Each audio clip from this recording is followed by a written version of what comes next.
Welcome to this next session, gentlemen. And before we start the next session on oculoplasty, we have a keynote address by international speaker from Malaysia, Dr. Vanessa. She joined FRCS in ophthalmology in 2003, and she underwent oculoplasty specialty surgical training in Rotterdam Eye Hospital, Netherlands, National Hospital, University Hospital, Singapore, and Serdang Hospital, Malaysia. She started her oculoplasty department in Penang General Hospital, Malaysia. She is currently practicing in Island Hospital in Penang. She is the chairperson of Malaysian Oculoplasty Group, and she's been actively involved in various oculoplasty meets in our country. So, welcome, Dr. Vanessa. Over to you. Welcome on behalf of AIO's scientific committee and the chairpersons of this session. Thank you. Over to you. Please start sharing your screen. Thank you. So you will receive a buzz at the end of 9 minutes, and at the end of 10 minutes, there will be a long buzz for you to finish the talk.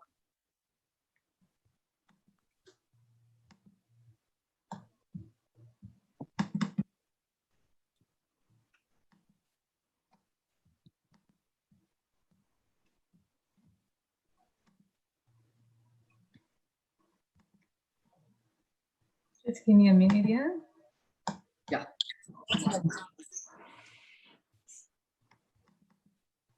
Can you see my screen? Can you all see my screen? Your screen is visible and audible. Okay.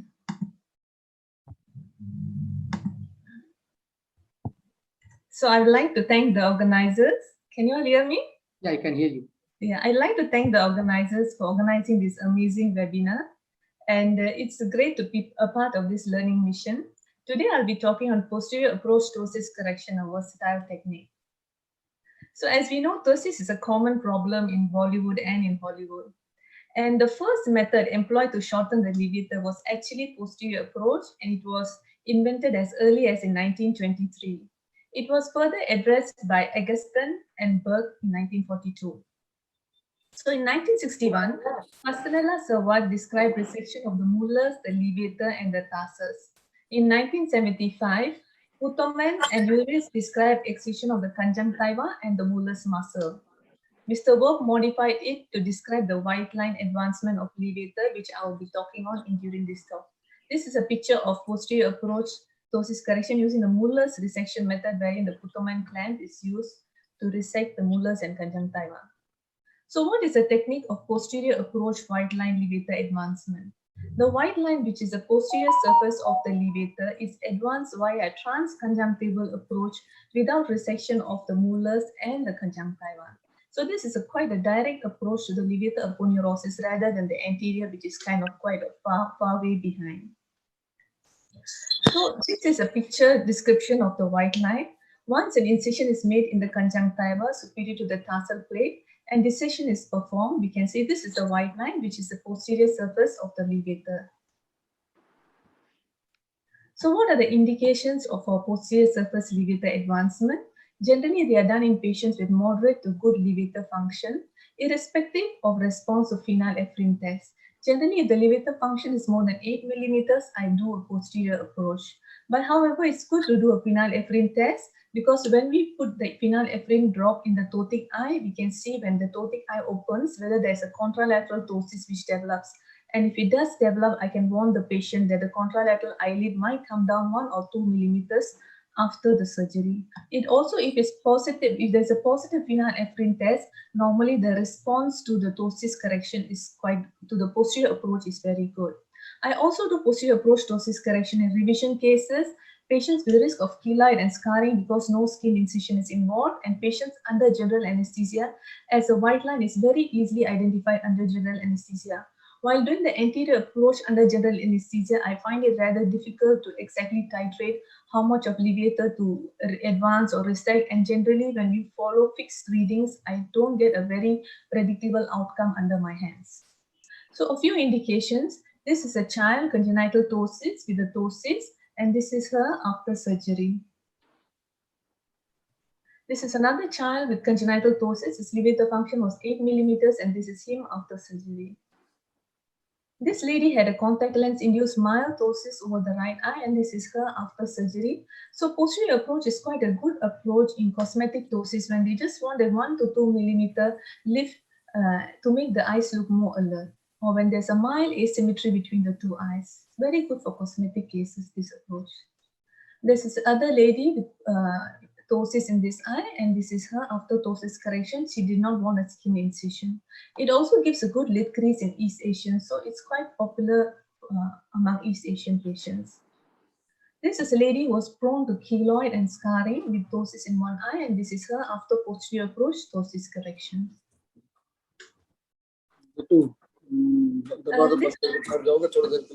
This is a lady whose main complaint was a very hollow upper lid sulcus. This is another good indication for posterior approach ptosis correction when they have this hollow upper lid sulcus and she had multiple lid creases.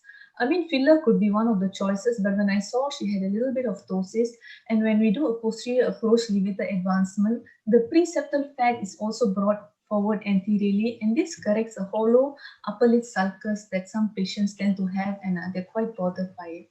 So this is the same patient after surgery. She still has a little bit of swelling because it's about 10 days after surgery.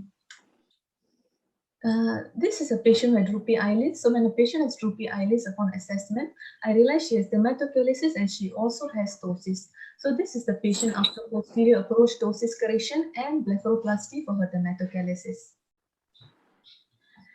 This patient, it can also be used for revision surgery in East Asian patients or in patients with after any other blepharoplasties when they have eyelids crease asymmetry. This patient underwent an Asian blepharoplasty by a plastic surgeon, and she had asymmetrical lid crease. The plastic surgeon did the surgery twice to make her lid crease symmetrical, but she still had asymmetry and she came to me. Upon looking, I realized she has a bit of ptosis, and I did a posterior approach ptosis correction, and after that she had good symmetry.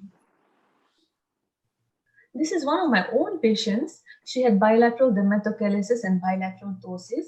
And upon looking at her, she also said she was a high myope and had chororetinal atrophy. So her vision was very blurred. So she wanted to lift up the eyelid to kind of clear her visual field also. So I did a bilateral posterior approach ptosis and a blepharoplasty. And this is her after surgery. She had undercorrection in one eye, and as a result of which lid retraction in the other eye. Now this is extremely rare with posterior approach ptosis correction. I get it very, less than 5 to 3% of the cases, but she was unhappy with this residual ptosis and wanted me to lift the eyelid because her vision was already blurred because of the myopic chororetinal atrophy. So I redid the posterior approach ptosis correction in this eye, and I think maybe the sutures must have slipped, and that's why there was an undercorrection. And this is her after the revision and with bilateral correction of ptosis, and she was happy after this. This is a patient who had ptosis and dermatochalasis and eye bags and mid-face droop. And this is the patient after bilateral upper lid blepharoplasty and posterior approach ptosis correction and eye bag surgery and mid-face lift. So this is a quick video of the surgery, how I do it. Traction suture, silk traction suture is placed and the eyelid is everted. In this case, I'm combining with blepharoplasty. And sometimes in younger patients, I don't need to do the blepharoplasty. LA is injected in the palpebral conjunctiva. I lightly cauterize the superior border of the tarsal plate. And an incision is made on the conjunctiva superior to the tarsal plate.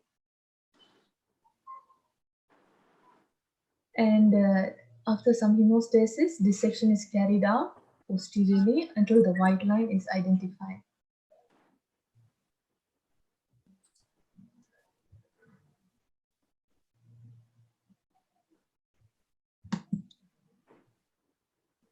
Oh, sorry, I have to go when there's something with the video. Okay. Let's see whether it's good. Okay, I think I'll have to repeat the video. So the LA is injected, and let's see if I can fast forward it. Okay, so incision over superior to the superior border of the tarsal plate.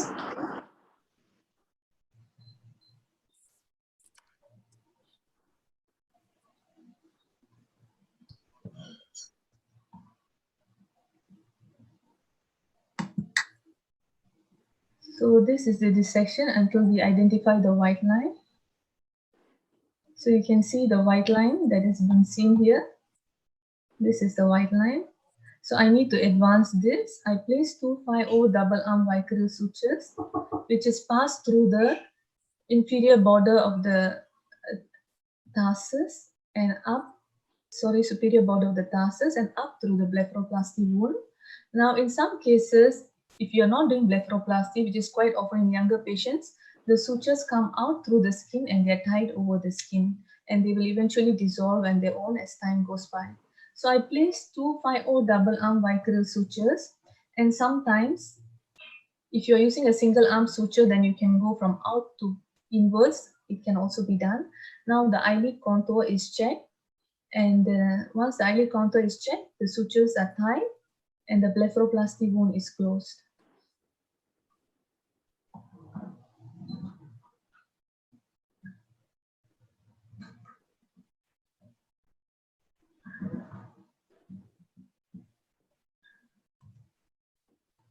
This is another video, but I think in the interest of time, I will skip that video. So what are the complications that can occur with posterior approach ptosis correction? This is a patient before and after. She has a little bit of notching where the sutures are placed, but not to worry, this notching will resolve quite fast within a few weeks.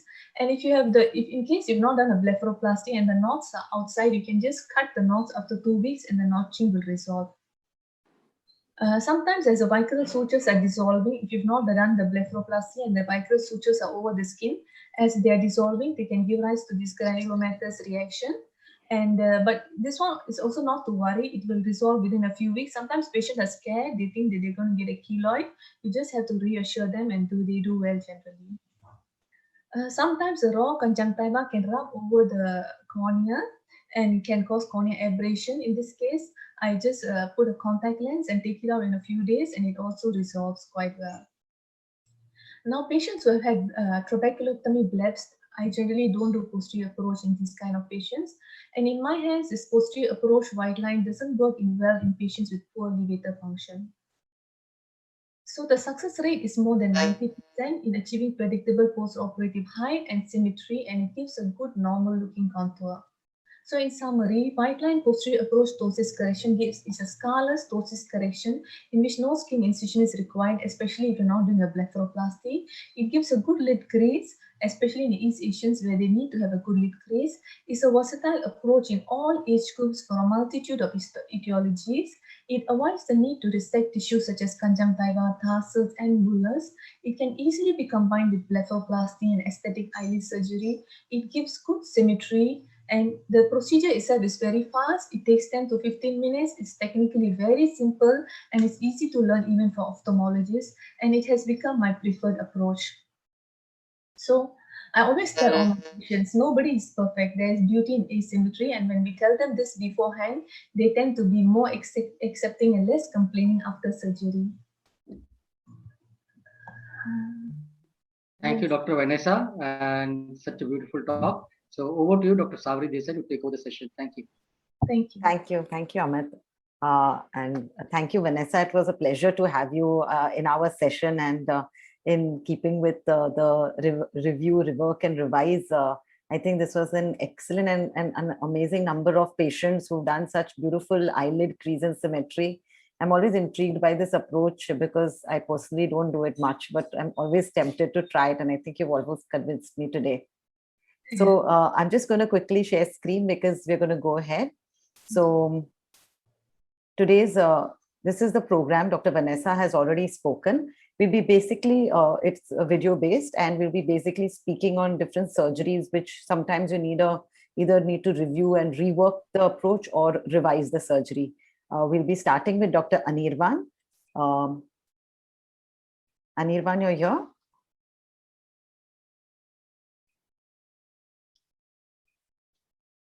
Hello, Anirvan? I think he's still not here, ma'am. No, he joined. He's mentioned to me. I can. He's muted, Savri. I think he's not able to hear. Anirvan, can you unmute yourself? We'd like to hear you.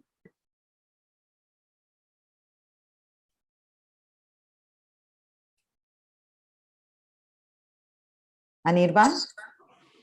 Savri, can you hear me? Yes, we can hear you, Anirvan. Okay, we've had a power outage here. Okay. which is why I'm not able to connect. I'll just would, No somebody problem. else take over. In the meantime, I'll try Okay. to get connected. No problem. Shruti, is it possible for you to? So Yes. I'd like to. Yeah. I don't know. No, don't worry, Anirvansh. Dr. Yeah. Shruti is here. So if just mute yourself and I'll ask her to take over. So Shruti will be speaking on tarsofrontal slings, adjustments over time and materials. Dr. Shruti Tara is the head of department at Sankara Eye Hospital in Coimbatore. We met many years ago, and I value her skills and her friendship tremendously. And over to you, Shruti. Good afternoon, all, and thank you, Savri, for including me once again in your IC. In the next couple of minutes, let us go through the tarsofrontal sling, sutures, and silicone adjustments over time. So basically, we are spoiled for choice with so many materials available: fascia lata, silicone, polypropylene, polyester suture. We've got Marceline mesh, nylon, and Gore-Tex, which is a microporous implant. So basically, gold standard is, and the permanent one is the fascia lata. I'm not going into details of this because we cannot adjust this over time. It cannot be repaired or adjusted because it is permanent. So let us skip this here.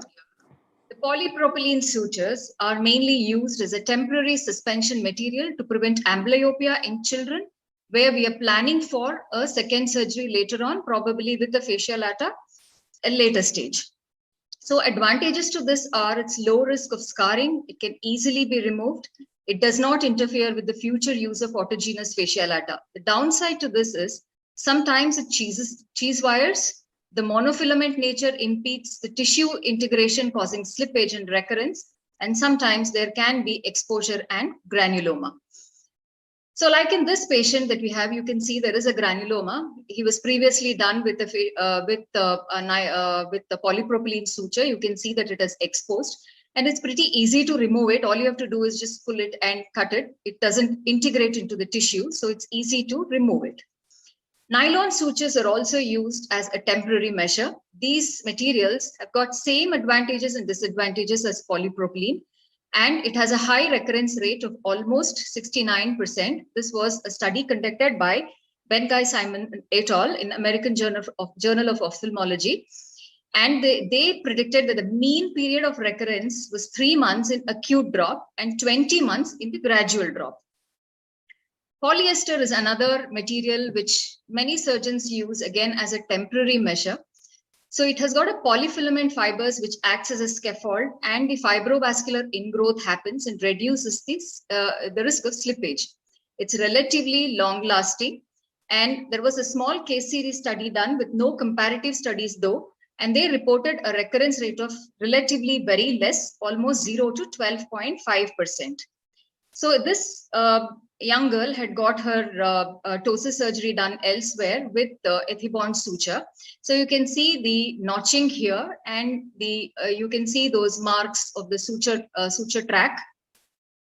So this material, however, sometimes causes tissue complication as exposure, infection, and granuloma formation. It may be quite difficult to remove it once it gets integrated into this fibrovascular tissues. You can see that it is a polyfilament, so the tissues go into it.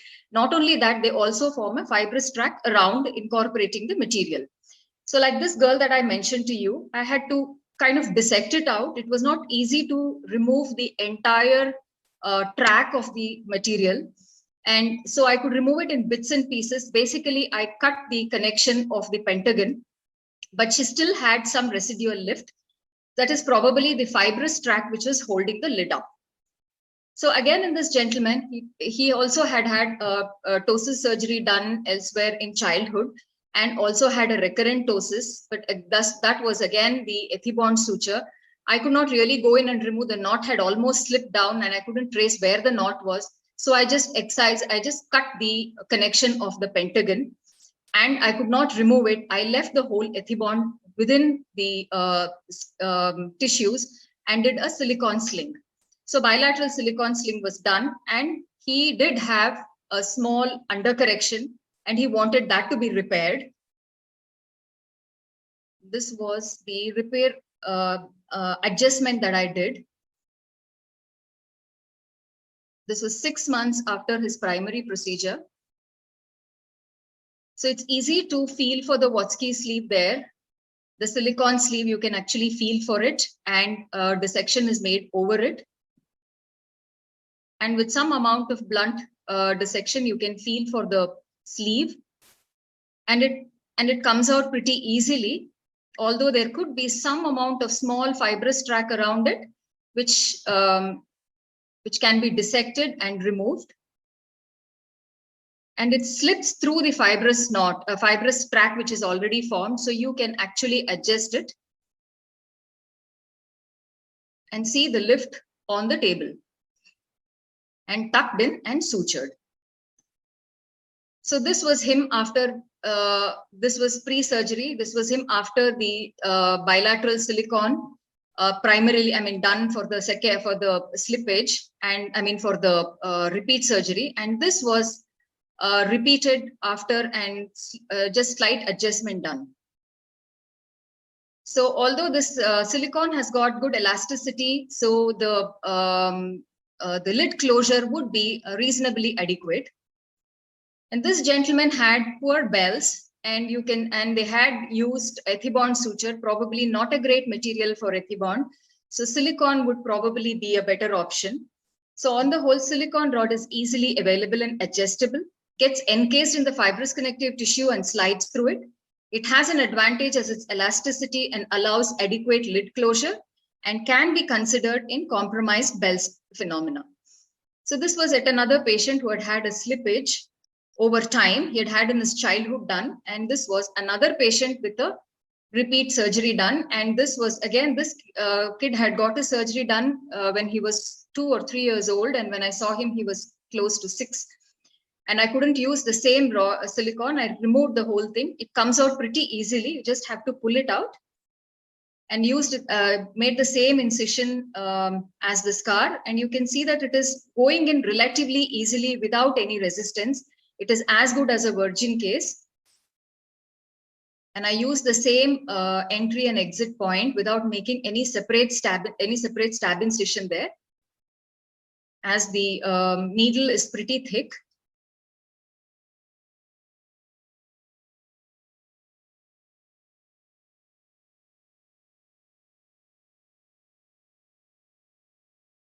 So check if you have punctured through. And the process is similar as we do as a primary case.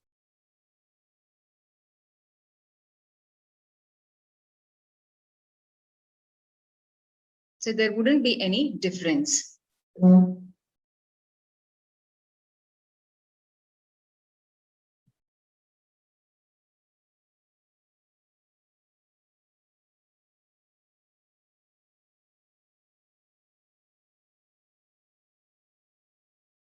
Yeah, and from here you go to the apical midbrow incision and close as usual.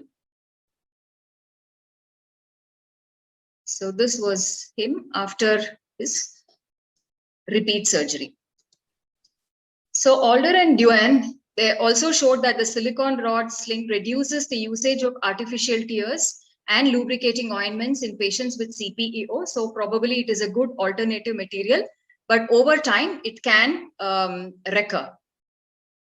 So fascia lata is the gold standard. Monofilament suture materials can be used, but of course with slippage, cut through, and granuloma. Polyfilament gets easily integrated into the soft tissue, difficult to explant, and may not interfere with the repeat sling surgeries if left within. So silicone rod is safe, quick, and easy option, and easy to adjust and redo. Thank you.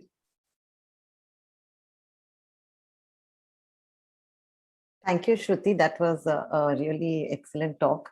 And I just wanted to ask, when it comes to, the slippage which is occurring in tarsofrontal slings from the epitarsal plane, how do you manage that?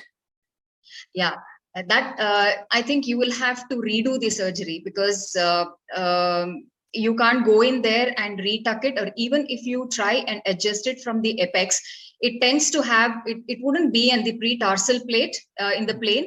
So it just goes above, and so you wouldn't be really getting an adequate correction. So you might have to redo the surgery. So do you prefer the same silicone sling, or do you do an open fixation? What is the choice? In that case, if I'm not very happy with the, it is always by the feel that you're taking the epitarsal tissues. And in that case, if it is already recurred, yes, I would probably go in through a lid crease approach and tack it to the epitarsal plate there and then suture it. Yeah. So that Thank would you. probably give a better and a permanent, not so permanent, at least a semi-permanent one. But always when I counsel the patients for Tasofrotin sling using silicone, I would always tell them that over time, there is a chance that it would droop down, and then we may have to readjust or redo the procedure. Yeah, I think I pretty much agree with you that counseling is important. And the tricky part is the epitarsal, slippage. Otherwise, silicone also at least works well in our hands. Yes. Thanks. Thank you. Thank you, sir. So I see my friend Dr. Anirban is back. So Anirban, welcome. And Anirban will be speaking on evisceration, a modified approach.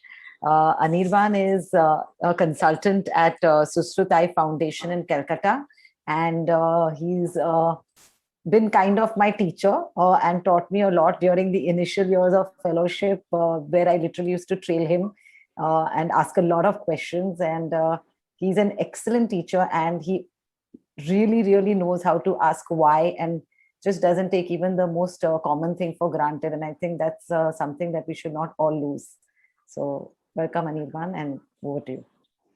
Savri, thank you for the introduction. That was very kind of you. What you didn't tell people is that I'm technologically challenged. I'll try to get my slides on the first thing. Before, so we just had a power outage here. No problem. We got a thunderstorm on. Okay. See, yeah. Yeah, is it visible? Okay. Yes. Yes. Please forgive me for the delay. I'll speak about a modified approach to evisceration. This is the technique that several of us do. We refined it over the years when we were training together. Savri was with us. And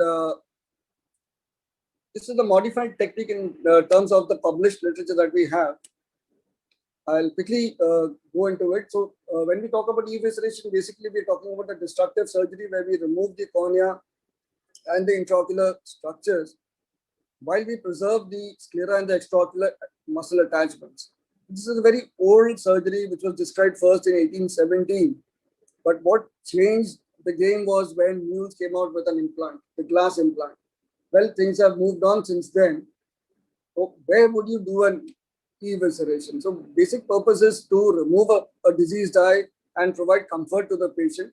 But at the same time, it's also important that you restore the appearance of the patient. So you need to replace volume and give a good cosmetic and functional appearance once the process of fitting is done. So you need to prepare the groundwork for a good cosmetic outcome. So what are the indications for evisceration? Basically, we do it in patients who have a disfigured or a painful blind eye. Also in certain eye infections like panophthalmitis, after you've controlled the orbital component of the infection, end-stage endophthalmitis and other unsalvageable infections of the eye, mainly of the cornea. And also in penetrating trauma. So earlier we were avoiding evisceration in these cases because of the fear of sympathetic ophthalmitis, but then the incidence is actually very low. And when we talk about the technique, we'll also say how can you reduce the risk of sympathetic ophthalmitis. What are the contraindications? So one of the most important things to remember is that never do it in the situation where you have an intraocular tumor. And you need to look for an intraocular tumor before you go ahead and do the surgery. What about phthisis bulbi? Well, phthisis is a situation where the eye has already shrunken, but the technique that we're going to describe with posterior sclerotomy, we can actually go ahead and do this procedure in phthisis patients as well. Trauma, we already talked about the overhyped fear of sympathetic ophthalmitis, and it's actually possible to do so. So these are pictures of a child who presented in this manner with vitreous hemorrhage, but there are cells in the antechamber, and ultrasound shows intraocular mass with calcification. you would definitely not do an evisceration for such a situation, right? And sometimes mistakes happen. So this is a child who had an evisceration following what was thought to be an endophthalmitis, and this is what happened a month later. Which is why we keep stressing that please do one ultrasound in all your patients. Even if the patient has a trauma or a perforated ulcer, do a gentle B scan, rule out an intraocular mass. Okay, let's come to the techniques. So there are several ways of putting in a larger implant. And very nice papers have been published where they show that posterior sclerotomies is the way to do it. So you can have posterior sclerotomies along the circumference. You can have the 4-petal technique where you divide the sclera with the muscle attachments and then reattach it in front of an orbital implant, or Professor Agne's technique, which he describes as the parachute technique. Now, what we do is slightly different. What we do is we make four posterior sclerotomies at the back of the eye from the equator to around the optic nerve, and then we join these 4 flaps together so that it opens up in the back and you can put an orbital implant into the muscle cone. Okay, so go to the video. We have a short video clip here. So this is a patient who had a disfigured blind eye.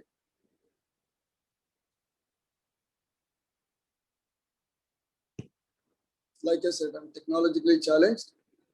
My video refuses to play. Just, yeah, don't worry, Anirban. Play it from the source if you want. I'll do that. I'll do that.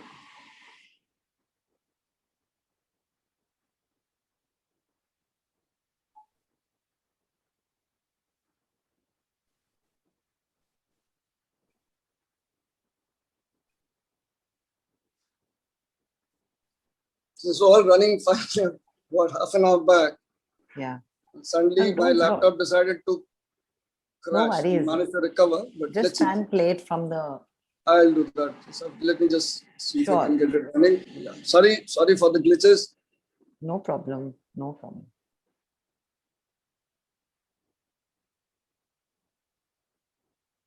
Okay.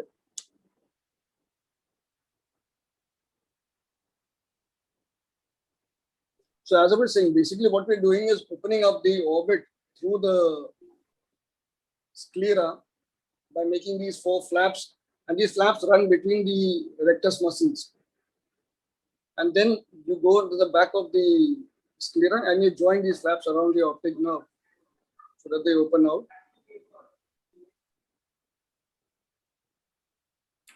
Nirpan, it's a blank screen yet. Have you played it? Yeah, I have. No, but we Nothing can't see shows? we can't see it. You still can't see it. Okay, let me see.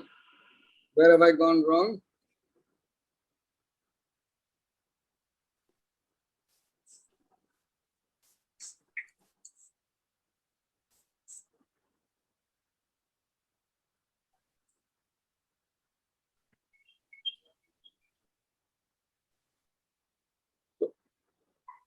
What I can't see is the slide sharing icon.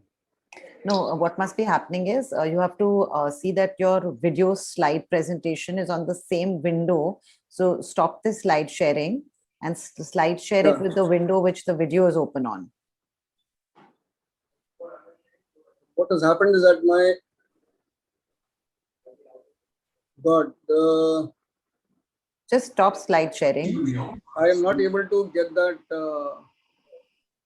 icon back. So my No, Anirban, just stop slide sharing and open the window of the Sabri, video. anyway, you can stop my presentation because what has happened is that Zoom has disappeared from my computer. Okay, which is why I'm not able to get any of the controls. I Okay. don't know what has happened. Okay. We know Oh, is it it's come back. possible It's to come back. It's come back. I don't know what is going on, but no worries. See if you can play it now. yeah. Let me see.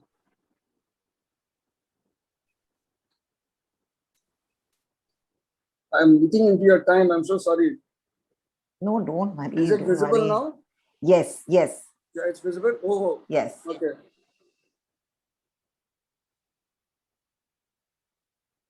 It's still visible. Yes, Okay. you need So, to click. We're good. Yeah, You can so play we're it. doing the peritomy now. No, no, it's not playing, Anirban. Only So it's playing the on my screen. God. Okay. It's not playing at all. No, it's just showing us the evisceration clips, but once you've clicked on it, the video is not showing. Can anyone else? Sabri, can you? I'm sorry, I don't know where I'm stuck.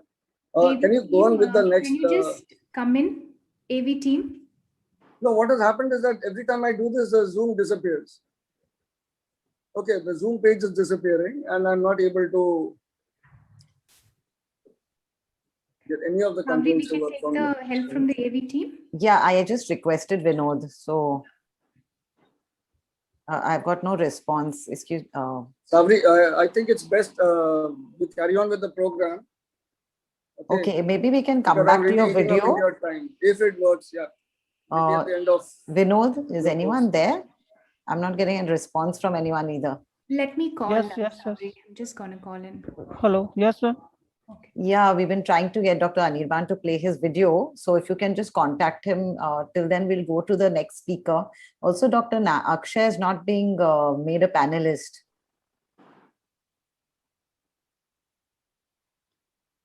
He's just as an attendee. So his talk is next.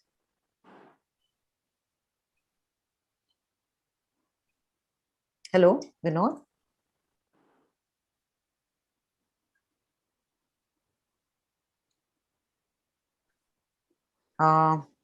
Is there any technical team there? Others, I'll go to the next speaker. Hello. Yes, Vinod, you're muted. I can't hear you. Or whoever's.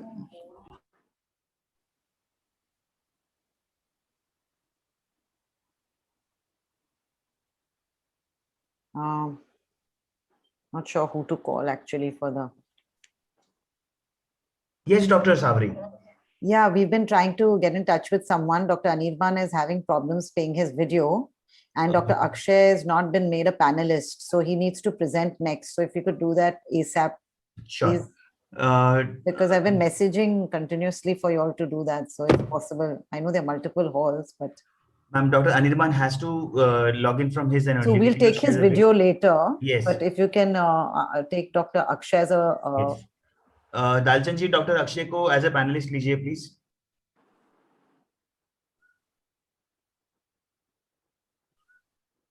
Yeah, done. Thank you. So if the team could please help Dr. Anirban, he'll play only his video later. So Akshay. Welcome. So we had a little bit of a technical snag with Anirban, which he's sorting out. So I'd like to welcome Dr. Akshay Nair, who will be speaking on failed DCR surgery, reassess and revise. Akshay is a consultant at Advanced Eye Hospital, at Aditya Jyot Eye Hospital and Ayush Eye Hospital. He came in a few years later to Mumbai, but has done exceptionally well for himself and keeps reinventing himself even in the, even in such early years of his practice. And he's an excellent presenter and also has an excellent, I think he just has an aptitude for writing and publishing. And I must say that he's at least pushed me to, try and a lot of the youngsters to try and do that even when you're in private practice. Over to you, Akshay.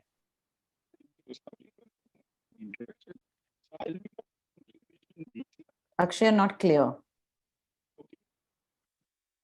Your presentation is there, but your voice is not clear.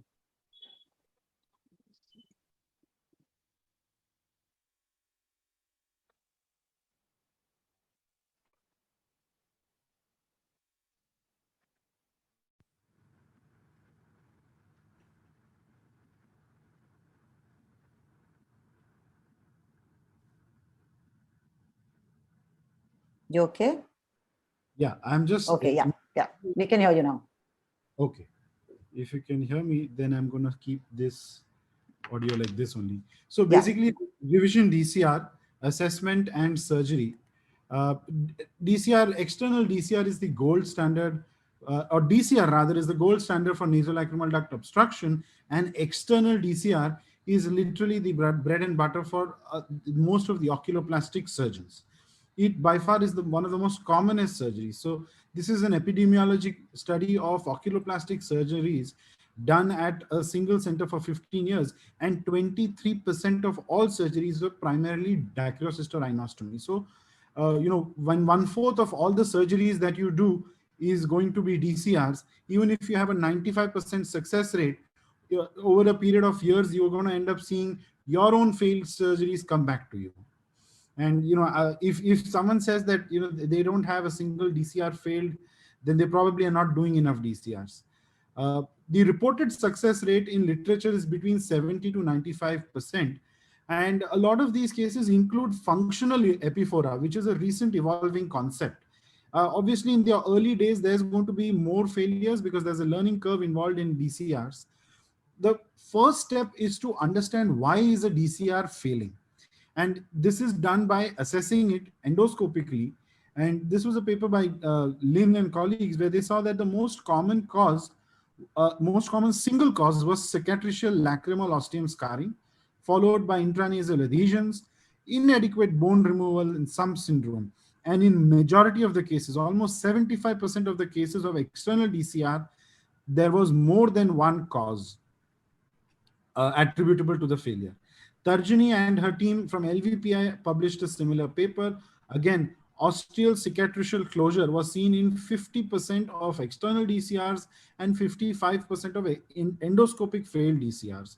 So regardless of the route preferred, the most common cause of failure is cicatricial closure of the ostium, followed by common canalicular obstruction. Again, this is failed endonasal DCR, and you can see membranous obstruction, which is just essentially another name for a cicatricial closure at the level of the ostium. So what are the things you will ask the patient? You want to know the duration since DCR, what are the chief complaints? You need to do a very systematic irrigation to understand where is the site of the obstruction. Because if it is a proximal canalicular obstruction, then doing a repeat DCR and making the ostium enlarging the ostium may not really help. In failed DCRs, it's a good idea to put an endoscope and have a look at what is there, and giving the patient a realistic idea of what is the success rate. And finally, you plan surgery. You put in an endoscope. The picture on the left shows what a typical intranasal adhesion with cicatricial closure looks like. The picture in the center shows that the fluorescein has come through the ostium, but the patient still complains of watering. So probably this is a form of functional epiphora. And again, on the extreme right, you can see there's a membranous cicatricial occlusion of the ostium. So I'm going to quickly run through a video of a revision external DCR. So I make the incision over the previous scar so that there is no, a new scar seen. And as you can see, typically after the incision, you would have some bleeding. But because here this is an old scarred DCR, it's pretty avascular because most of it is scar tissue. Once you've dissected the orbicularis and some scar tissue, you feel for where you can get bone underneath. And once you're able to palpate bone underneath, that means that is intact bone, and you can directly access that area and expose the bone, and then come to the area of where the previous ostium was made. So all the the scar tissue is being carefully dissected here, and then you expose the bone underneath. Again, you can see there's not much bleeding till you reach the mucosa or the site of the ostium. All of the scar tissue is exposed and cleared off, and you can see now untouched bone on top. What I'm pointing out there is the edge of the previously made ostium, and clearly it's inadequate. You can see that the flap going through the ostium there, that's the edge of the previously made ostium, and that's the bone that needs to be removed. So you put in a punch at the edge of the previously made ostium and enlarge this ostium all around such that you're able to then get good amount of nasal mucosal clearance, and you're able to see untouched mucosa on all sides. Again, in this patient, you would see that the bone in front of the common canaliculus, right here, the superior osteotomy was not done. So we have to do that. And you need a little bit of dexterity. Now you can see putting the punch upside down to be able to get all of those pieces of bone and do a good osteotomy is important. Finally, when you've got a good flap, nasal mucosal clearance, you open up the previous scarred flaps, because In this case, typically, the ostium is closed, so all you're dissecting is one strand of scar. There is no functional ostium below. Once you dissect all the adhesions between whatever is the remnant of the sac and whatever is the remnants of the nasal mucosa, then you go ahead and create fresh nasal mucosal flaps. And these should be large flaps. As you can see, this is, I mean, if you were just to see the nasal mucosal flap, you would say this is a virgin DCR being done for the first time, because your flaps have to be good. Then you need to make an incision on the lacrimal sac scarred area and assess if you have adequacy of flaps. Of course, putting in the probe and doing a 45-degree test is important. Then continuing the sac incision right up to the nasolacrimal NLD junction below is important. Once that is done, you put your stents. I prefer in revision DCR to use stents. Here you can see that the sac flaps are not adequate, but the nasal mucosal flaps are big enough. And typically in a revision DCR, you may not expect good flaps from both sides. Once this is done, the 3 sutures, I prefer to take 3 interrupted vicarial sutures. And once this is done, the skin closure is as per any other DCR. This patient, I hadn't used mitomycin C because it was unavailable, but typically I would like to use mitomycin C in revision DCRs because it inhibits the fibroblastic activity and delays or probably helps in preventing cicatricial closure. Now, what is the actual, there's enough data available to tell that mitomycin C works in both primary and revision DCR. But what is the actual time of that you need to use mitomycin C in the lacrimal sac area after making an ostium? So this was a paper by Javed Ali many years ago, where he'd seen that he reported that the minimum effective concentration is 0.2 milligram per ml for 3 minutes. Anything longer than that induces apoptosis. Anything less than that is not effective. So this is a good guide to keep for how long you need to keep your mitomycin C. 0.2 mg per ml for 3 minutes. Saline wash is not necessarily, this is not the eye or the ocular surface, so this is good enough.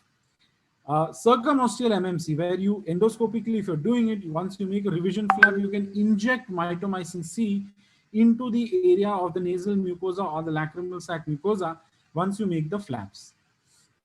Again, intubation, there is enough data to show that intubation can increase the success rate in revision DCRs.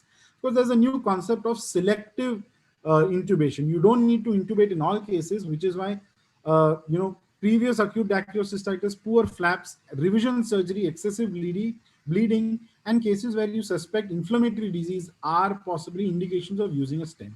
Otherwise, you should not routinely be stenting. So to summarize, either whether you do an endonasal or an external DCR, the plan and the way you can achieve success in revision cases is to first identify the cause and treat it appropriately. If there is a canalicular block, you need to tell the patient that there's a canalicular block. The options that we are a canalicular trephining and then a repeat DCR, because we still don't know if the DCR ostium is patent, and then you need to put a stent and accordingly treat that condition. Whatever is the pathology that you find, address it intraoperatively. The role of MMC and stents is unequivocally proven in literature to increase success rate in revision cases. And counsel the patients, don't promise them the moon, especially in revision cases, because if it has gone wrong once, it could always go wrong the next time as well. And looking back, if you are the primary surgeon, prevention always is better than cure. So sound technique during the primary surgery, meticulous wound closure, good osteotomy to make sure that the bone in front of the common canaliculus opening is removed will help in going a long way to prevent failure in the first case itself. Thank you. Thank you, Akshay. That was an excellent presentation, especially when it's combined with evidence-based medicine like that. I think it convinces almost everybody. It was really very good. Thank you. And while I would like to ask one question, if there's time, we'll take it later. So our next presenter is Dr. Roshmi Gupta, who will be presenting on exposed orbital implants. Which surgery should I do? Roshmi is the head of department at Narayan Nethralaya for oculoplasty and orbit. She's a dear friend, but an excellent clinician, and always kind of thinks through a lot of her cases, and is a really, really good presenter also. So Roshni, over to you. Thank you, Savri. So nice of you. And I'm so fortunate to be part of this IC. Thanks once again. Dr. Savri, before Yes. she starts, Yes. can you just check with Dr. Anirban if he has received a message? Yeah, I've sent him the message, thank you so much. Yes. But we'll run through all the other presentations. And the we'll other do it at the speakers. end. Absolutely. Yes. Absolutely. Right. Thanks, Tom. Sure. Thank Thank you. you. Thanks for reverting.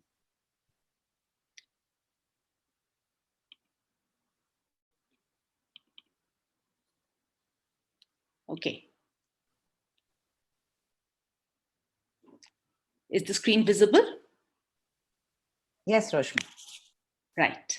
So we are talking about revision surgery for exposed orbital implants, mostly post-evisceration, since that is the one that done most commonly, but also post-enucleation.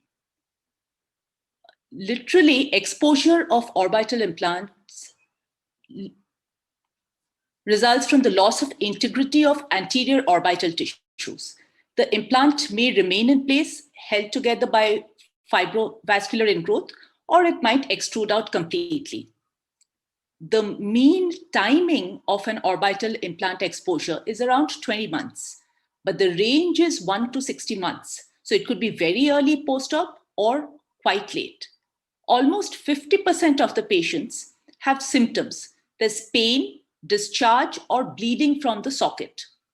So in general, whenever a patient with an artificial eye post a surgery comes to us for a checkup, we do need to remove the prosthesis and take a look at what's going on behind. The causes of implant exposure include an unwrapped porous implant, poor tissue cover. That might include pre-existing conditions such as multiple prior retinal or glaucoma filtration surgeries, post-radiation or chemical injury. Unhealthy sclera, for instance, in a panophthalmitis patient, if the sclera is infected. And most importantly, poor surgical technique, which came out in our study. Some new theories also have come up comparatively. There's something called the cactus syndrome, where one hypothesizes from Dr. Rose that a porous orbital implant, if it is being pushed into the socket, it carries down some of the tissue along with itself. And over time, the tissue tends to restitute. So then it pushes it back out again. Just like if you were trying to push a prickly cactus into a pillow, the pillow would straighten and the cactus would come out again. So essentially, some of the implants which look like very large implants are actually anterior placement of implants. How to get over this cactus syndrome is to, when we are putting the implant in the first place, it has to be put adequately posteriorly and make sure that we've cleared enough tissue behind. So posterior to posterior tenons. One more, which may seem anecdotal to you, but I have seen a number of such patients where there's an exposed non-absorbable suture seen, mostly polypropylene. People would have sutured the scleral shell to be very secure. They've used polypropylene. But over time, because remember, this suture is stiff with a sharp point, they start eroding out and then they irritate the conjunctiva. And ultimately, they may lead to an implant exposure. So what are the options in exposed implants? If it's a small, non-progressive, non-infected exposure, you might even want to only observe. You can repair the exposure, or you can do an implant removal and replacement with a smaller size or with a dermis fat graft. Repair of the anterior surface could be by direct suturing, mucous membrane graft, amniotic membrane graft, scleral patch graft, or a tarsoconjunctival flap. Now, let us see how these fare. When I looked at unpublished data, I have had to deal with a number of exposed implants. We are talking about more than 30 patients. We see that when we did the various interventions, Some of them auto-extruded, most of them were non-porous. The observed ones were equal in number. You'll see all these segments are almost equal in size. Scleral patch, implant exchange, and resuturing. But let's see how they fared. When I resutured it, most of it opened up again. Putting a scleral patch helped in some patients. Implant exchange was more useful, and other things like putting an amniotic membrane graft doesn't help. A vascularized cover for the anterior surface, such as a tarsoconjunctival graft, may be a useful option.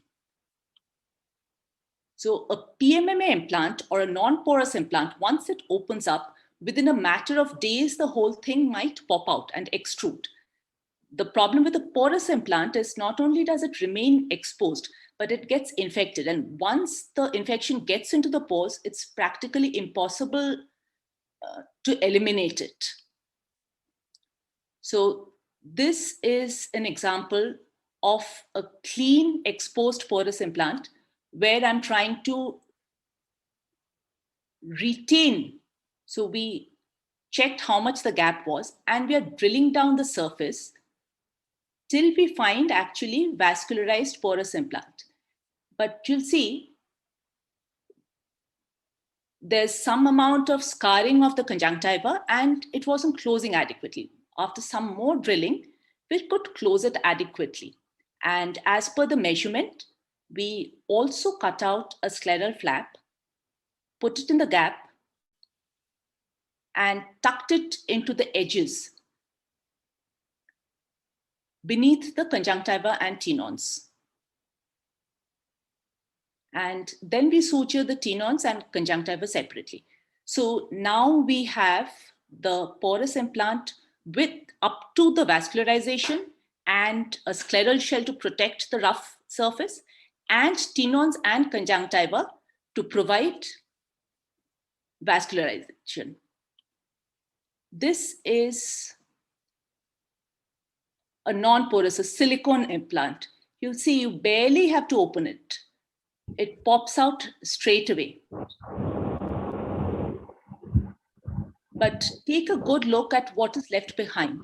The silicone induces a kind of pseudocapsule within the remnant scleral shell, and it is stiff. So even if you put another implant in, it will tend to open up again when you suture it. So one way to get it to close is to do radial sclerotomy,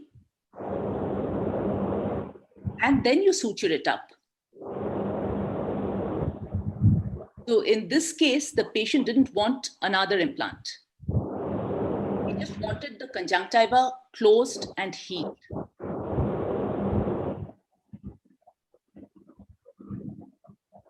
And here we come to a porous implant which is infected, and we do need to remove it. The first thing we would really need to do is to take a swab for culture if you haven't taken it already.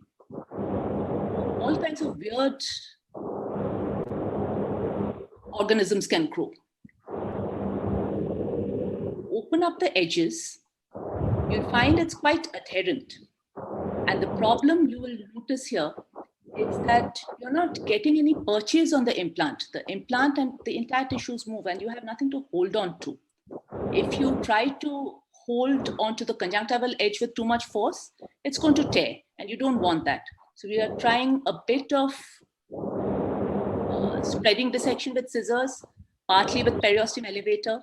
Then we are trying a two-handed technique, the periosteum elevator and an evisceration scoop to sort of leverage it up.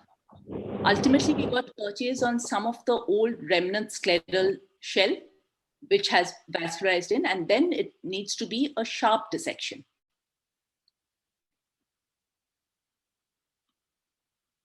And once it's out, you have the empty socket. So when we are doing this per-operatively, it is good to use an intravenous broad-spectrum antibiotic infusion, because remember that implant, if it's a porous one, is maybe containing a lot of infected material. And if the surrounding tissue appears infected, we would rather avoid reconstruction at the same sitting. So if you look at the same patient, the gap that is there, even if you put a second non-porous implant in, the conjunctiva and tenons may not give adequate cover. So it is best in this case that we measure the defect, harvest a dermis fat graft, and place it in the gap. So thereby adding both the volume and the surface. So this is the patient with an infected porous implant, and after dermis fat graft, you get an adequate surface and volume replacement. So in summary, while an adequately sized implant is essential for socket reconstruction, we need to consider both biological and mechanical factors when an implant is exposed. We cannot just mechanically close that exposure and expect it to heal. And do remember that every time you make an attempt at repair, the patient is going to count it as another surgery. So, from the point of view of retaining the patient's confidence, you don't want the patient to come and tell you, oh, doctor, you did 5 surgeries. We need to consider properly before going in for the surgery itself. Thank you. Thank you, Roshni. That was quite a collection of exposed implants and really managed well. And I've read your paper, so I know that paper is, we've discussed it. It's an excellent paper in which there's a case control study, and I encourage everyone to read it. So thank you. We'll be going to our next speaker, Dr. Kasturi Bhattacharjee, who actually really needs no introduction. Oh, sorry, we'll be going to Dr. Santosh, who's our next speaker. Sorry. No problem. If you want to have Kasturi, that's great. No, you were in sequence. I just read wrong. Okay. So it's ptosis, levator resection, complications and challenges. And I think he's, honestly, I don't know how to introduce him, except that I can hear his talk over and over again every time, even if it's the same one. Thank you so much, Savri. It's a pleasure to be part of your course.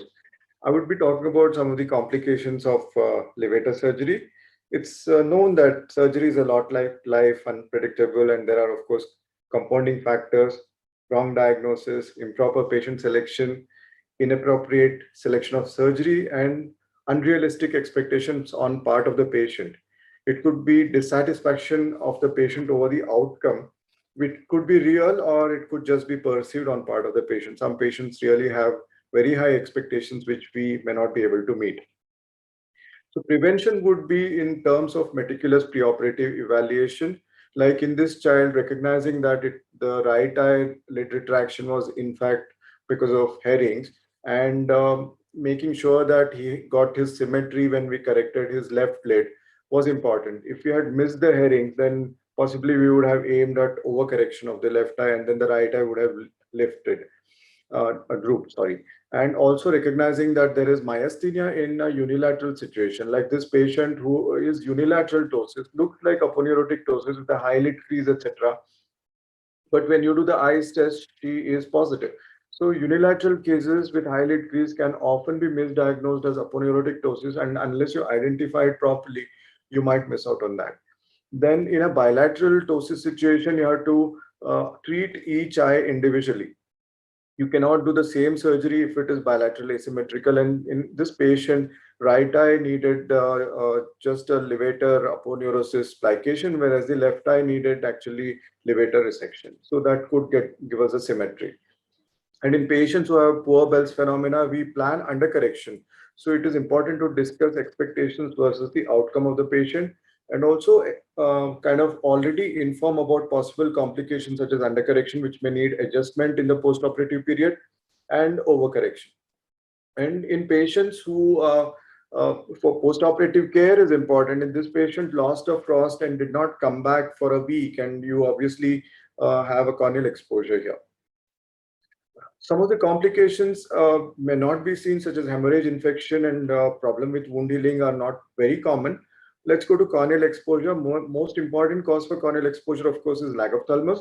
But here is a situation where there is standoff. You can see that the posterior surface of the eyelid is not touching the cornea at all. There is no lag of thalamus, but just because there is a standoff, this is not levator, but this is sling, as you see here, But this can happen even in levator resection if the placement of the suture that you pass on the tarsus is improper. There might be a standoff. This is an intraoperative observation that you need to do and correct it there itself. And undercorrection as well as overcorrection. This has to be explained to the patient. And in situations where there is undercorrection of this sort with this is a late manifestation, surgery done elsewhere with a bad scar and undercorrection, you can easily correct that by a repeat surgery. One more situation where there is undercorrection with excessive skin and fat prolapse that could be corrected. This is surgery to show how I deal with undercorrection. This is a patient where previous surgery has been done, and the patient after 6 months had a sudden undercorrection. It was within a matter of 2 or 3 days, she says that there was undercorrection. So possible etiology here could be that the levator might have got displaced for whatever reason after 6 months following surgery. So we're very tentatively going in and looking at what is happening there. That is the orbicularis being dissected and lifting the skin orbicularis flap, going under that and seeing what is happening. Is that really disinsertion, or maybe the aponeurosis has got dehiscent? Actually, you see that it is disinserted. You can see the edge of the levator up there, which is being separated from the orbital septum and fat. So this can happen in patients because whatever we oculoplastic surgeons think mechanically, just because we have put in a non-absorbable suture, it doesn't mean that tissues hold on always. So this was the aponeurosis which got disinserted 6 months after surgery, and that had to be put back. So you have to actually look for what is happening and then replace it. This was a patient where there is overcorrection post-operatively, but I'm not bothered too much about it. This is at 1 week. And this patient had poor levator action, and you know that in poor levator action, lid actually droops. So 6 weeks later, he was good. This patient had a little bit of overcorrection, but all we needed to do was just the stretching. Otherwise, she was a child. She had to be taken under general anesthesia for adjustment. We thought that we would stretch, and then she settled down after 7 to 10 days. So that's something that you can try. And this was a late overcorrection where 5-fluorouracil worked. There was a tight lid, maybe because of excessive fibrosis, and 5-FU was the one that worked here. And this is a patient where there is one post-operative 6 days. We have very severe overcorrection. This was an aponeurotic ptosis where we could do suture adjustment under topical anesthesia. So early intervention actually helps, and that is not considered a resurgery. In fact, it is considered adjustment, and you pre-warn all patients that they might need adjustment in the first 1 week period, so they don't count that as a resurgery. Contour abnormalities sometimes need to be addressed, like this patient has a lateral contour deformity that needs to be corrected, whereas this patient is excessively worried about his central abnormal contour. Of course, this can be corrected by a posterior approach. Eyelash abnormalities can happen. Patients who have a lash ptosis can get exaggerated if you were to do a transconjunctival approach. But if even with skin approach, if they have lash abnormality, that needs to be fixed. And also for our excess skin, we possibly could do blepharoplasty. Then this is very rare. Eversion of the lid, as you see here, is extremely rare. Possibly only one case that I have seen. And fornix prolapse is extremely rare, because we now know that we don't disturb the superior fornix unnecessarily by doing a deep posterior dissection. So I would say that the complications in ptosis surgery are not daunting. It's about 10% overall looking at the literature. But most of these complications are minor complications which are reversible with minor or no intervention at all, or just with medical treatment. And only less than 2% of patients would need some form of resurgery for a functional problem. But it is important to understand that a majority of these complications can be prevented or recognized early and treated if you know already that what is likely to happen in a given patient by a very meticulous preoperative evaluation. And realistic expectation on top of part of the patient and the surgeon are important, so that both are in sync with each other as far as the undercorrection and overcorrection are concerned. Thank you so much. Thank you, Dr. Santosh. That was a really precise talk and a wide range of cases. Thank you. We'll come back to some questions in case we have time. So I'll go to the next speaker. That's Dr. Kasturi Bhattacharjee, who will be speaking on review and revise aesthetic blepharoplasty. She heads the oculoplasty and orbit department at Sankaradeva Netralaya, at Guwahati, and she's so dynamic in her presentations, and and just redoing her surgeries, and is a really eager teacher. And I myself have been able to refine my surgeries, learning a lot from her. Over to you. Thank you, Dr. Sabri. Can you hear me? Yes. Okay. It's really a big opportunity for me to be in your course. So I'm supposed to speak on review and revise for blepharoplasty. So what is review? This is a critical assessment of something with the intention of instituting change if necessary. And that is what the review is, the feedback. And we all of us want a 5-star feedback, right? But what do I mean by revise? Revise is examination or re-examination, corrections or recorrections, and alterations or re-alteration to improve the result. And in blepharoplasty, we really need to decide what to revise, when to revise, and how to revise. So even today, this blepharoplasty is one of the commonest cosmetic surgery being performed by the ophthalmic plastic surgeon, indications being both functional and aesthetic. But the question is, what is the aim? Is the aim the perfection in the aesthetic surgery, or it is just a beautification? For many people, beautification is a combination of symmetry and contour. But for me, beautification is a combination of alignment and harmony. And here I quote Atul Gawande, who mentioned that no matter what measures are taken, doctors will sometimes falter. And it isn't reasonable to ask that what we have achieved the perfection. What is reasonable to ask that what we never cease to aim for it.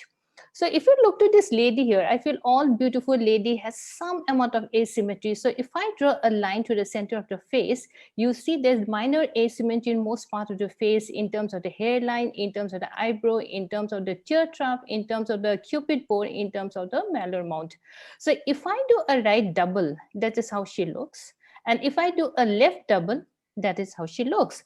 And if you take the best of both the right double and the left double, she looks something very, very different. And I think she's too good. It looks too much different. So what I believe is that my aim for beautification is basically an alignment, combination of alignment and harmony. We should never overpromise and underdeliver, and because that is the recipe for dissatisfaction. So when we need to review a aesthetic blepharoplasty, we need to review the anatomy. Before we take up the surgery, we should see the size, shape, tilt of the patient. We should see whether the creases are at the same site or the same level, whether there is any amount of ptosis, whether there is a lacrimal gland prolapse, whether there is a hooding, lash ptosis. So accordingly, we need to, before the start of surgery, we need to review it and we need to plan the surgery. So reviewing should be making. Evaluate the entire facial structure, because I believe the blepharoplasty may not be the only aesthetic procedure. You may have to do multiple procedures and address the man-made inadvertent unintended error.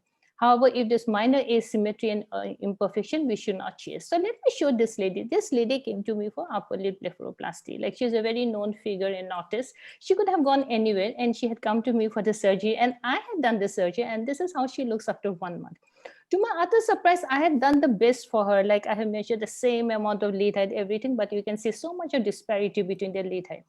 She basically liked the right eye, and I basically like the left eye. So she wanted a left eye correction. I wanted a right eye correction. And accordingly, I had gone my way and I had done a right eye re-surgery, and this is how she looks. So if you look individually the eye, you see the right eye and the left eye. I feel the left eye looks much better. So accordingly, I have corrected the left eye, and she was initially like the right eye, but after me doing the right eye, now she feels that yes, she looks much better.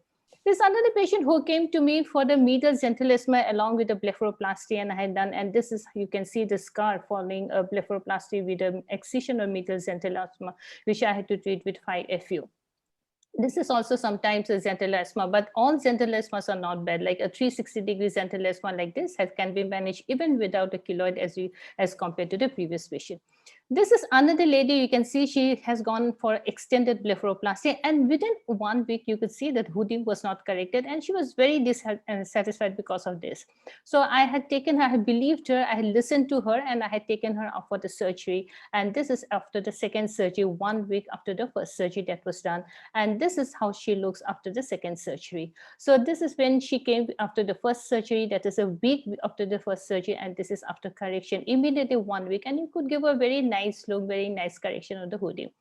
After doing multiple cases, then this lady, she is air hostess and she wanted a blepharoplasty and she wanted to go the next day and allowed her. But can you believe how she comes? She comes with this.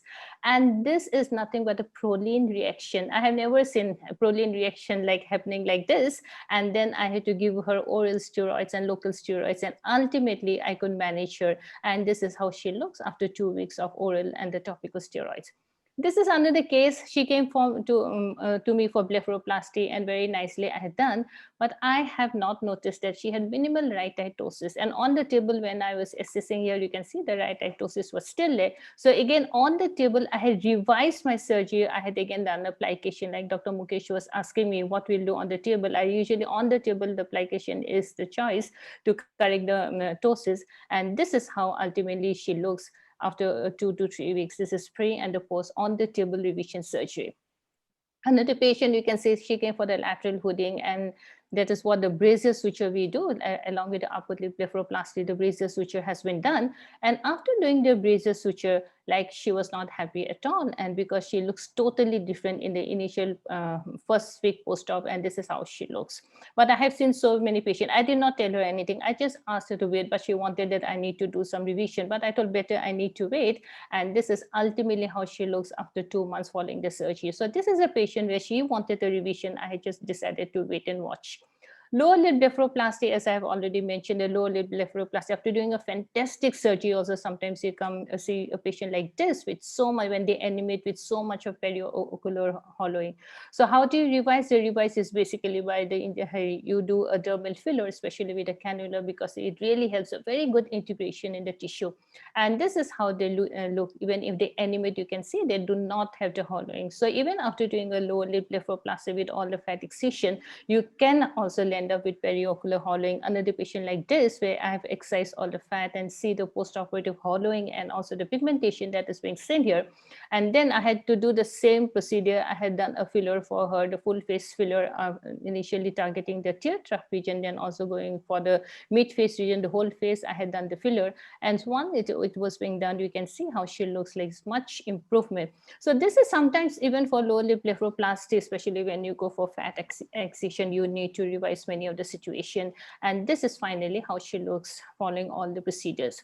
So the question is when to revise. Yes, you can revise on the table as I had done for her. Like she had a little amount of ptosis, and on the same day I opened it and I had done the ptosis correction. You can revise early post-op, as for this lady who had the remaining lateral hooding, and within a week I had to open up, and this is approximately a month or 2 following the second surgery.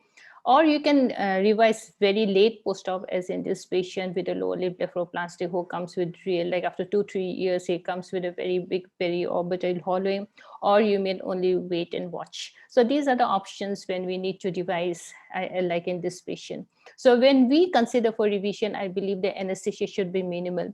We should make the patient sit up and evaluate taking the G force into play, because G force, the gravitational force, really makes a big play. And there are so many studies now taking the patient in a sitting position and the supine position. How much different the volume augmentation occurs when you make the patient sit, and supine is definitely changed to A. And finally, we should not hesitate to reopen. Thank you very much for your patient hearing.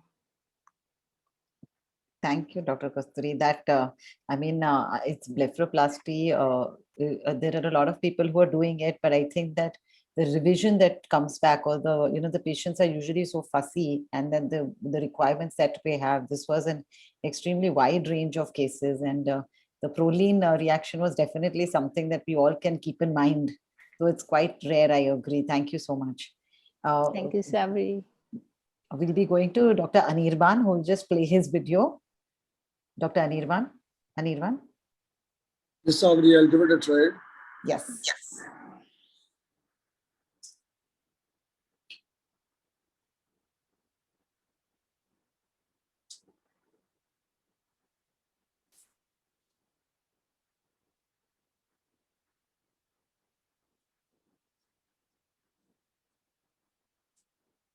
So let's see if it works. Okay. Yes, we can see. Going back to the video, sorry. No, just go ahead, Anirban. Go ahead. Yeah, so we're doing the peritomy now. Just it's a short video. We'll try to finish it as soon as possible.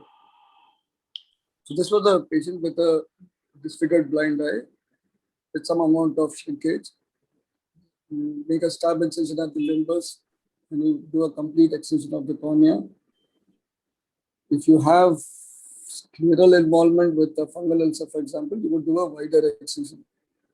And then create that plane between the uveal tissue and the sclera. So I use a cyclodialysis spatula. You could use any other instrument for your convenience. And then scoop out the entire contents of the globe.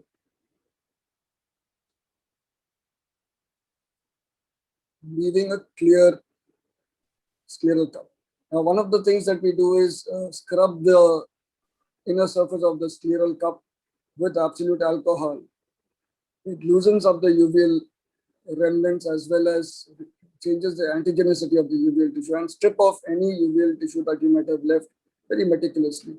Follow that up with irrigation of the scleral cup.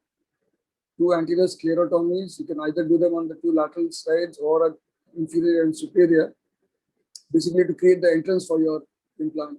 And then these are the posterior sclerotomies we were talking about. They are radial sclerotomies, 4 in number, and they go between the rectus muscles. And they're directed from the equator towards the optic nerve. So nowadays I use a number 12 Bart Parker blade, which is like a sickle. And then you put in a, so this is a 20 millimeter implant here. And then push it into the orbit. And you'll see that you're able to get a very nice, it's going into the muscle cone after you've opened up the flaps between the, around the optic nerve. And with this technique, what you can do is put in a large implant without having a lot of pressure on the closure of the sclera. That reduces the risk of implant exposure. And then you close it layer by layer, the sclera first, followed by the tenons. And then finally the conjunctiva. Savri, I'm sorry for the glitches that we had earlier. I'll stop here. Do you want to complete your presentation? It's absolutely okay. Okay. Okay. So post-operatively, the main concern here is pain. So compared to enucleation, evisceration, post-operatively is more painful. So we keep the patient in house for a night and use anti-inflammatory drugs as well as tramadol if required. Patient receive systemic steroids if they did not have a fungal infection. And then we give them topical antibiotic steroid drops. And 6 weeks later, when the socket is healed, we send them to the ocularist. That is ultimately your goal, is relieve the patient of discomfort and disfigurement and then restore osmosis. So it's a simple procedure, not a major modification. And we'll again stress upon the fact that we need to exclude anything lurking inside the eye. So do a B scan. Always use a conformer post-operative so that you can have a nice socket and then get a custom ocular prosthesis implanted. Thank you. Thank you, Adnirbhag. So not so technically challenged after all. With the help of the tech team, we managed to get it going. Yes, yeah, I mean, this is a mammoth task on part of AIS to do this virtually with so many halls running. So these things are bound to happen. Thank you, everyone. In considering we have only a minute left, I'm not going to, and maximum they said they can stretch it to 2 minutes. Since I think I can see Dr. Vanessa is still here. Just wanted to ask her one question in keeping in theme with this. Dr. Vanessa? Hi, hi. Hi. Just one last question before we wrap up this session is, since we're talking about revisions, how would you consider revising? Because you had such excellent results. How would you consider revising and either an undercorrection in a posterior approach? So sometimes I do have undercorrections or overcorrections. So I do the same approach. In fact, if it is overcorrected, within the first week, when I see that, I turn open the eyelid and or from the outside, if the knots are outside, I can just cut the knots at the outside and just pull the eyelid a bit, and it kind of the overcorrection comes down. And if it is undercorrected, then you can do within the first few 2 weeks, you can flip open, just open your conch. It generally opens up quite easily because it's still very early post-op, and then you just have to recache the white line and anchor it. It's mainly because the sutures have slipped and things like that. So recache the white line, go through the upper border of the tarsal plate and come out through the skin. And if it is overcorrected, I told you release the knots from outside and you just pull a bit and it tends to come down. Or sometimes you can just flip open and just release the conch and your wound a little bit and the lid tends to come down. So revision is quite easy with posterior approach ptosis correction. Thank you. Thank you so much. And thank you, everyone. I won't take any more time. We have some excellent keynote speakers coming up next and some sessions. And good to see everybody.